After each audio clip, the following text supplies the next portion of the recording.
یہ سیدی امیر اہل سنت کو ہم کیوں نہ راج تحسین پیش کریں؟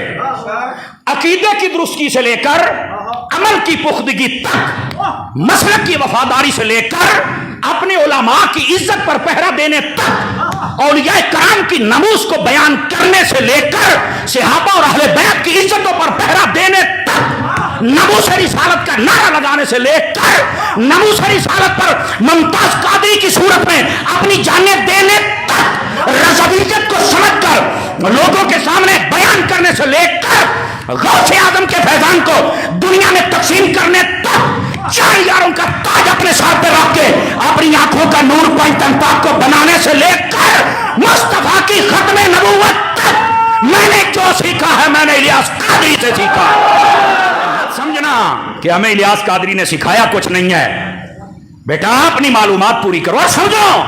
الیاس قادری کو سمجھنا بچوں کا کام ہی نہیں ہے، یہ تو بڑوں کا کام ہے۔ سمجھ آ رہی ہے؟ اس کے لیے بڑا ہونا پڑے گا، آپ کو بالغ ہونا پڑے گا۔ جس نے آج تک عقیدے پر کمپرومائز نہیں کیا، صلح کلیت کے اس ناسور کی طرف توجہ تک نہیں کی، فرمایا ہمارے خمیر میں ہی صلح کلیت نہیں ہے۔ عقیدے کا اختلاف جن سے ہے رہے گا، ہم کل بھی رضوی تھے، ہم آج بھی رضوی ہیں۔ توجہ ہے کہ کوئی نہیں آپ حضرات کی؟ اور جب بھی کسی بندے نے آپ کی طرف کوئی جملہ بھیجا ہے ایسا جو نازیبا تھا، سب سے پہلے آپ نے کہا مجھے خدا کی قسم یہ جملہ بہت پسند آیا، کہنے لگے بھوک برداشت کر لینا، پیاس برداشت کر لینا، اور اگلی بات فرمانے لگے اور ایک دو ٹائم کی روٹی نہ کھانا پر اہل سنت کو نقصان نہ پہنچانا، بھوکے رہ لینا ہے پر اہل سنت کو نقصان نہیں پہنچانا ہے۔ فرمایا کوئی جو بھی کہے تم نے اٹھ کے جوابی کاروائی نہیں کرنی ہے۔ کیا بات ہے، ایسا جگرا ہے۔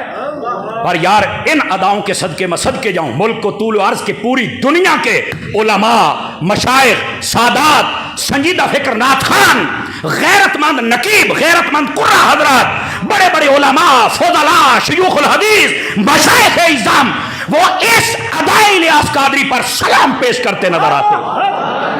اور ہم ایسے تمام علماء مشائخ کا شکریہ ادا کرتے ہیں جنہوں نے ہر موقع پر سہارا دیا، اور آج تمہاری دعوت اسلامی تمہارے سامنے ہے۔ یہ دعوت اسلامی پر ڈے، پچھلے سال کی رپورٹ دے رہا ہوں تمہیں، پتا کیا دے رہی ہے پر ڈے؟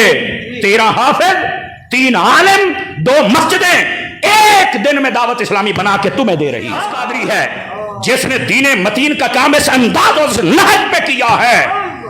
پاکستان کے چھوٹے سے چھوٹے ادارے سے لے کر بڑے سے بڑے ادارے تک سبھی مطمئن ہیں یار یہ بندہ ہے، اس نے کام ایسا کیا جیسے کرنے کا حق ہے۔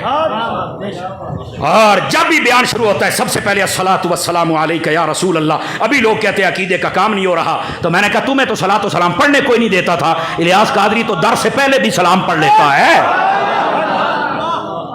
کمال والی بات ہے یار، ابھی کام نہیں ہو رہا تو پھر کب ہوگا مجھے بتاؤ؟ سمجھ آ رہی میری بات کی؟ اللہ کے فضل سے پورے پاکستانی، پوری دنیا کی جتنی کمیونٹی ہے مسلمانوں کی، وہ ساری مطمئن ہے، اس لیے کہ اس نہج پہ کام کر رہے ہیں۔ دامن رضویت و غوثیت کو بھی نہیں چھوڑا، اور اس جدید دور کے تقاضوں کو بھی نہیں چھوڑا۔ جدید دور کی ڈیمانڈ تھی کہ یہاں پر مدنی چینل چلایا جائے، چلا کے دکھایا۔ جدید دور کی ڈیمانڈ تھی بچوں کا چینل چلایا جائے، چلا کے دکھایا۔ جدید دور کی ڈیمانڈ تھی کہ یہاں پر کتابیں چھاپی جائیں، شائع کی جائیں، جو درس نظامی میں درسی کتبیں چھاپی، شائع کی، حواشی لکھے، شروحات لکھے۔ اس دور کی ڈیمانڈ تھی علماء پیدا کیے جائیں، پیدا کر کے دکھائے۔ سال کے بعد الیاس قادری وہ پیر نہیں ہے جو تمہیں 2-3 ہزار بھنگی اور چرسی دے کے جائے۔ الیاس قادری وہ ہے جو ہر سال کے بعد تمہیں ہزاروں علماء دیتا ہے۔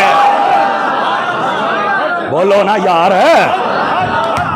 جب ضرورت پیش آئی علماء دیے، جب ضرورت پیش آئی مفتیان کرام دیے، اور جب ضرورت پیش آئی تمہیں ناخان دیے، جب ضرورت پیش آئی تمہیں جامعات دیے، جب ضرورت پیش آئی مدرسۃ المدینہ دیا، ضرورت پیش آئی فیضان مدینہ دیا، ضرورت پیش آئی مدنی چینل دیا، ضرورت پیش آئی FGRF دیا، ضرورت پیش آئی تمہیں ایک ایک نگران دے دیا، جب ضرورت پیش آئی تمہیں خون دے دیا۔ ابھی بھی کہتے ہو دعوت اسلامی نے کیا دیا؟ دعوت اسلامی نے جب ضرورت پیش آئی تمہیں سلیم قادری دیا، آواز کمزور نہ ہو، جب ضرورت آئی عباس قادری دیا، جب ضرورت آئی تمہیں ممتاز قادری دیا، جب ضرورت آئی تمہیں تنویر قادری دیا، بتا تمہیں کیا نہیں دیا؟ نہیں دیا تو تمہیں دکھ نہیں دیا۔ یہ ہے میرے سیدی امیر اہل سنت، اللہ ان کو سلامتی عطا فرمائے، اور جتنے پیار کرنے والے ہو اللہ تمہیں بھی سلامتی عطا فرمائے۔